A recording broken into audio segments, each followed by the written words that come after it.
In October 1871, Colonel Ranald Mackenzie led a large United States Army expedition into the broken country of Blanco Canyon in West Texas.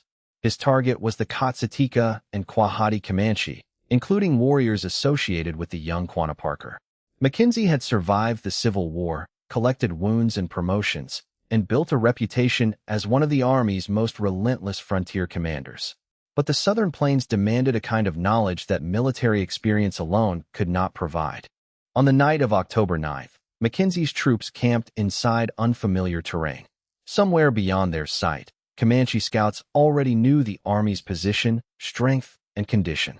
The soldiers did not possess the same information about the people they were pursuing. Then, late in the evening, Comanche riders struck the cavalry camp. The raid created confusion among the Army's animals. Horses broke loose. Men struggled to understand what was happening in the darkness. By the time order returned, the Comanche had driven away 66 horses, according to the historical account preserved by the Handbook of Texas. That number may sound small beside a force of hundreds of men. On the plains, it was not small at all. A horse carried water, weapons, food, bedding, and shelter. It allowed a hunter to reach bison, a scout to cover enormous distances, and a family to move before an enemy arrived. Taking the right horses could reduce the power of a cavalry unit without defeating every soldier. The Comanche understood that equation better than almost anyone. For roughly 2 centuries, they created and defended a vast world outsiders called Comancheria. Their influence reached across parts of present-day Texas, Oklahoma, New Mexico, Colorado, and Kansas. Spanish, Mexican, Texan, and American forces entered that country repeatedly. Many discovered that finding a Comanche camp was difficult. Approaching one without being detected was harder. Preventing it from moving could be nearly impossible. So how did Comanche warriors close their eyes in a landscape containing enemies, dangerous weather, scarce water, restless horse herds, and predators? The answer was not that they simply slept less or possessed some supernatural resistance to danger. They relied on a connected system of decisions made before darkness. 7 practices mattered especially: choosing terrain, protecting mobility, extending awareness through scouts, controlling fire, arranging equipment for rapid action, preparing mentally and spiritually, and positioning the lodge to work with the land. None of these practices guaranteed safety. Together, they changed the odds. Number 1. They chose terrain that would fight for them. A Comanche camp was not placed wherever travelers happened to become tired. The site itself was part of the defense. During cold weather, canyon systems in the Texas Panhandle offered protection from the exposed Llano Estacado. Above the rim, a norther could race across the plateau with almost nothing to slow it. Below, canyon walls reduced the force of the wind. Creeks supplied water. Cottonwoods and brush provided fuel. Protected grass helped sustain horses. Palo Duro Canyon became the best-known refuge, but Blanco Canyon, Tule Canyon, river valleys, draws, and smaller side canyons could offer similar advantages. These places were not simply hiding spots. They were pieces of natural infrastructure. A good site needed more than shelter. Families required water that would remain accessible, fuel close enough to gather efficiently, dry ground above flood danger, grazing for a large herd, and routes that allowed people to enter or escape. Security also depended on visibility. A narrow descent could slow an approaching force.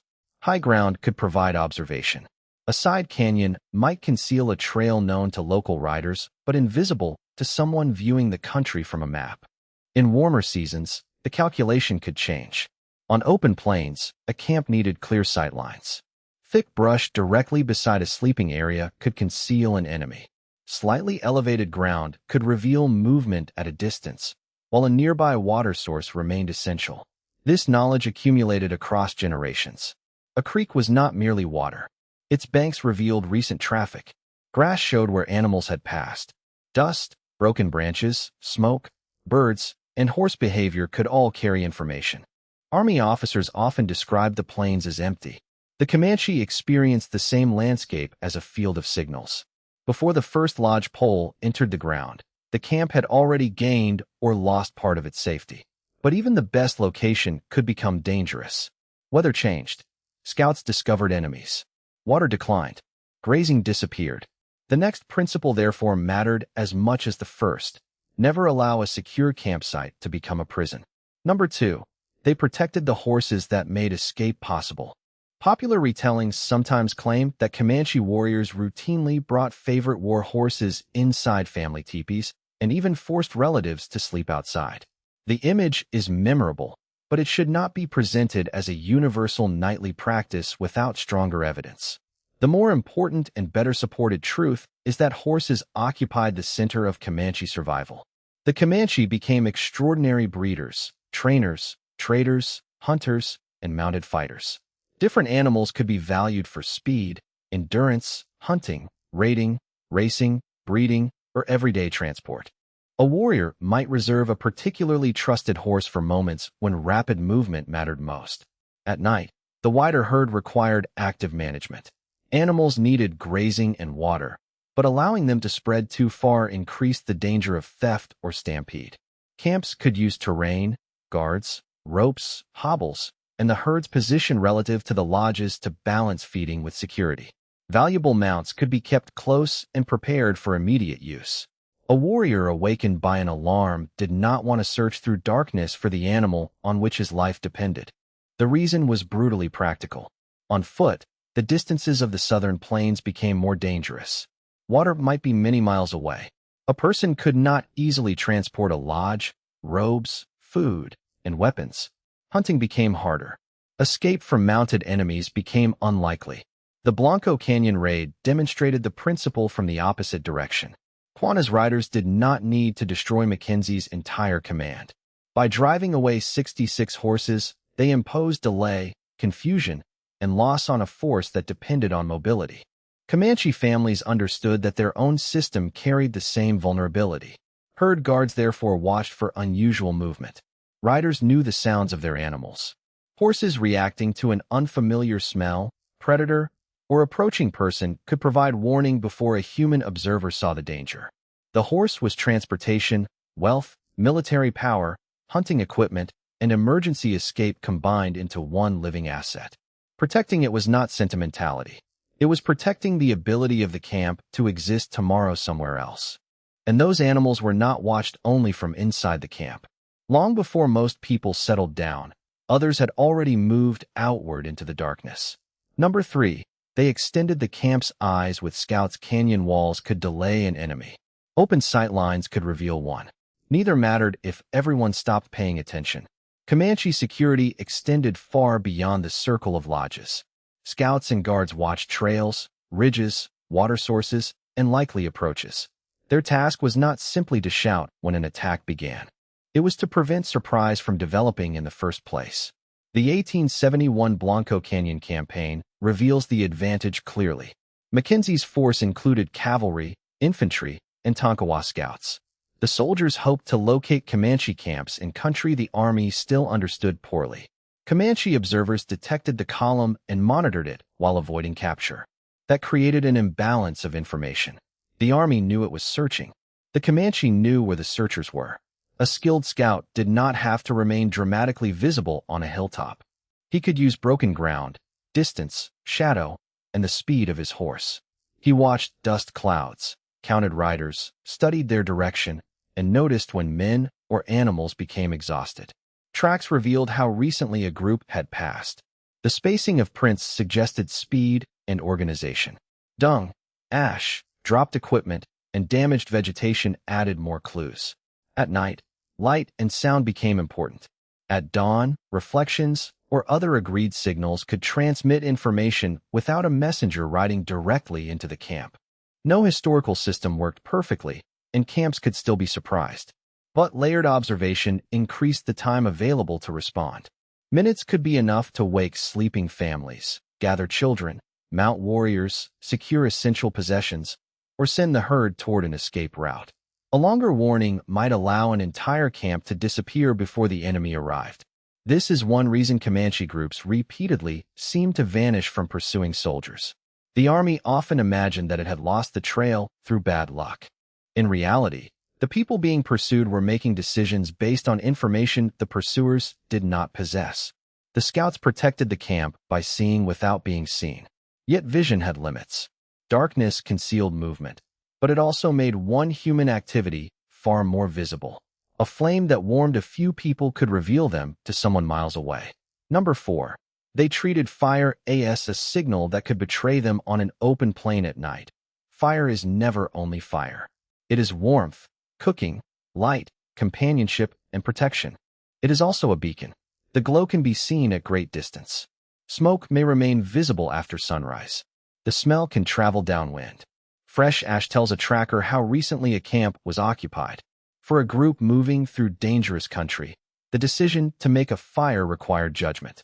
When secrecy mattered more than comfort, travelers could eat dried meat and other prepared foods that required no cooking. They could use robes and terrain instead of depending entirely on flame. If a fire was necessary, it could be kept small, placed where landforms reduced visibility, and fed with dry fuel that produced less smoke. Canyon walls, creek banks, or carefully selected depressions could shield light from distant observation.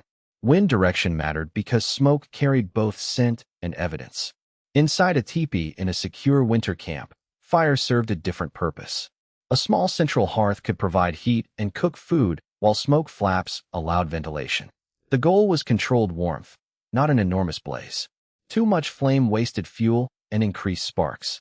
Too little ventilation allowed smoke and dangerous gases to accumulate. Fire demanded continuous attention. At bedtime, hot coals could be protected beneath ash so that they remained alive until morning. This made restarting the fire faster when hands were stiff and tinder was cold. The important principle was flexibility. The Comanche did not always avoid fire, and they did not always use it in the same way. They weighed concealment, temperature, food, fuel, security, and location. Mackenzie's men at Blanco Canyon operated under different assumptions. Whether every dramatic detail later attached to the raid is accurate or not, the essential contrast remains. The Army camp exposed information, and Comanche observers used it. Fire was a tool. Comfort could never be allowed to erase caution. But darkness created another problem. If the warning came suddenly, a warrior might have only seconds to respond. Those seconds could not be wasted searching for equipment.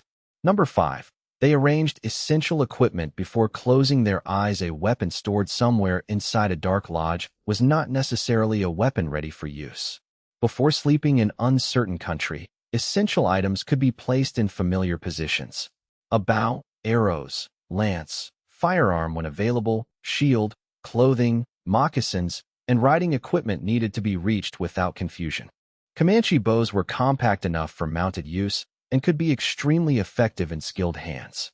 Arrows intended for different purposes could be recognized through construction and touch. Firearms entered Comanche arsenals through trade and capture, but ammunition and reliability remained important limitations. The larger advantage was not a mythical rate of fire or a magical weapon. It was preparation joined to lifelong training. Many Comanche boys learned riding, hunting, and martial skills from an early age. By adulthood, movement around a horse, bow, rope, or lance could be deeply practiced. In an emergency, familiar placement reduced hesitation. Other possessions also mattered. A knife could cut a tangled rope. A robe provided immediate protection against cold. A small bundle of food and essential tools might be more valuable during a sudden escape than heavier property. Families understood what could be replaced and what could not. This did not mean every night was spent trembling in expectation of combat. Constant panic is exhausting and unsustainable. The purpose of preparation was almost the opposite. Arranging the environment reduced the number of decisions that had to be made while half awake. Modern emergency planning uses the same logic. People place shoes, lights, medicine, or evacuation supplies where they can be reached quickly. The object is not fear. It is avoiding confusion when time disappears. For the Comanche, readiness was woven into ordinary life. The horse remained near enough to recover. Scouts watched the approaches. Fire was controlled. Equipment occupied known positions.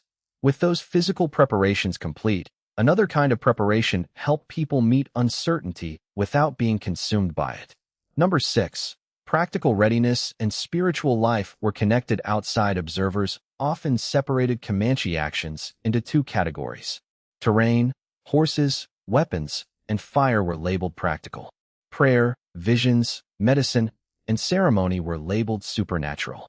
That division reflects an outsider's worldview more than Comanche life. Comanche spiritual understanding included puha, often described in English as power. Individuals could seek power through visions, fasting, prayer, and relationships with forces in the natural world. The resulting guidance was personal, serious, and not simply decoration added to warfare. A warrior's shield or medicine bundle could embody responsibilities connected to a vision. Designs and objects carried meaning specific to the person and the circumstances under which they had been received. Such belongings were treated with respect and were not casual equipment for strangers to inspect. Before danger, spiritual preparation could provide focus, obligation, identity, and confidence. Prayer did not replace scouts.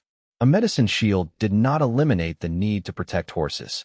Spiritual strength and practical skill operated together within the same life. This matters because survival involves the mind as well as the body. A person who cannot control fear may misread sound, waste energy, abandon equipment, or make a fatal decision. A community with shared practices can create calm and purpose when uncertainty is unavoidable. We should also avoid turning sacred traditions into a list of modern survival hacks. The meaning of prayer, visions, songs, shields, and medicine belonged to Comanche people and varied between individuals and periods. Historical observers frequently misunderstood or sensationalized what they saw. The careful conclusion is not that every warrior performed an identical ritual before every night's sleep. It is that spiritual life could be inseparable from courage, discipline, and readiness. Once the practical and spiritual preparations were complete, the lodge itself performed one final task. It did not merely stand on the land. Its orientation, ventilation, and portability allowed it to respond to the land. Number 7. They positioned the lodge for wind, fire, and escape. A teepee may look simple from a distance. Its performance depended on knowledge. Comanche construction commonly used a 4-pole foundation, with additional poles completing the conical frame. A properly pitched teepee distributed wind pressure, shed precipitation, and remained more stable than its light, portable appearance suggested. The entrance and smoke flaps could be positioned with attention to wind, weather, ceremony, and the arrangement of the camp. Some descriptions emphasize an east-facing entrance, but real placement also required adaptation to local conditions. A rigid rule that ignored a dangerous wind or slope would defeat the larger purpose. At the top, adjustable smoke flaps helped control the draft from a central fire. Low air entered, fed the flame, warmed, and moved upward. Inside, a liner around the lower wall could reduce direct drafts and help guide cold air above the occupied space. In winter, bedding created another system.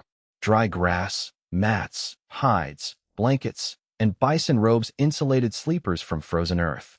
The layer beneath the body was essential because the ground continuously absorbed heat. In warmer weather, parts of the lower cover could be adjusted to encourage airflow. The same basic structure responded to very different seasons. Portability completed the design. Lodge poles could become part of a travois when the camp moved. Covers, bedding, food, tools, and household property traveled with the family. Skilled women owned, built, maintained, packed, and erected the lodges. Their expertise made rapid movement possible. A large camp could not disappear instantly, and historical claims about exact breakdown times should be treated carefully. Even so, a portable community held a decisive advantage over a fixed fortification. It could respond to water, grazing, bison movement, weather, trade, and danger. The teepee was therefore more than a tent. It was shelter, ventilation system, household space, transportable architecture, and part of the camp's security plan. Every feature returned to the same principle: adapt before the environment forces you to react. The night Blanco Canyon proved the system worked. Now return to October 1871. Mackenzie's expedition had entered Blanco Canyon, hoping to surprise Comanche camps.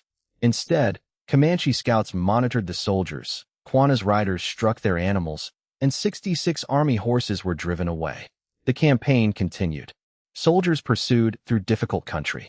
Comanche groups abandoned some possessions rather than allow the army to trap them. Then an unseasonable blue norther arrived with snow and sleet, exhausting men and animals and helping stop the pursuit. Mackenzie eventually withdrew. His force had traveled hundreds of miles and learned more about the Llano Estacado, but it had not achieved the decisive result the army wanted. The Comanche system had worked. Terrain complicated the army's movement. Scouts created an information advantage. Fire and camp behavior exposed the soldiers. Comanche riders targeted horses. Mobility allowed families and warriors to avoid destruction. But the campaign also taught Mackenzie. The plains were no longer an unknown barrier that could protect Comanche bands forever. Army expeditions gathered routes, water information, maps, and experience. Commercial bison hunters destroyed the herds on which plains life depended. Military pressure continued. 3 years later, during the Red River War, Mackenzie reached Palo Duro Canyon. On September 28, 1874, his forces surprised Comanche, Kiowa, and Southern Cheyenne camps. Most people escaped the immediate fighting, but soldiers burned lodges, food, robes, and accumulated winter supplies. They captured a large horse herd and killed most of the animals they could not use. The army had learned that winning a brief exchange of gunfire was not enough. As long as families retained shelter, food, horses, and access to the land, they could disperse and rebuild. Palo Duro attacked the system itself. Without horses, mobility collapsed. Without lodges and robes, winter shelter became harder. Without stored food, time worked for the army. With bison herds already being devastated, replacing those resources became nearly impossible. The Comanche were not defeated because their nighttime practices had been foolish. Those practices were so effective that the army increasingly targeted the material foundation that allowed them to function. Conclusion: so what did Comanche warriors do before sleep to improve the chance of waking alive? They chose terrain that reduced exposure and revealed approaching danger. They protected the horses that carried the entire survival system. They extended the camp's awareness through scouts and guards. They controlled fire because warmth could also reveal their position. They arranged essential equipment so an alarm did not become confusion. They drew practical readiness and spiritual strength into the same life. And they positioned portable lodges to manage wind, ventilation, bedding, and rapid movement. None of this made the Comanche invulnerable. Camps could be surprised. Storms could overwhelm preparation. Horses could be stolen. Hunger, illness, and warfare remained real. The achievement was not perfect safety. It was resilience. Each layer compensated for another. A scout provided time. A nearby horse converted time into distance. A portable lodge turned distance into a new home. Prepared food allowed the family to move without stopping to hunt. Knowledge of terrain determined where that movement should end. Survival did not belong to one heroic warrior sleeping alone with a weapon. It depended on women who built and transported lodges, children who learned camp responsibilities, elders who carried knowledge, scouts who watched the darkness, riders who guarded the herd, and families who prepared long before danger arrived. That collective knowledge did not disappear when the military campaigns ended. The Comanche Nation is a living nation headquartered near Lawton, Oklahoma, with approximately 17,000 enrolled citizens according to the nation's own public history. Its people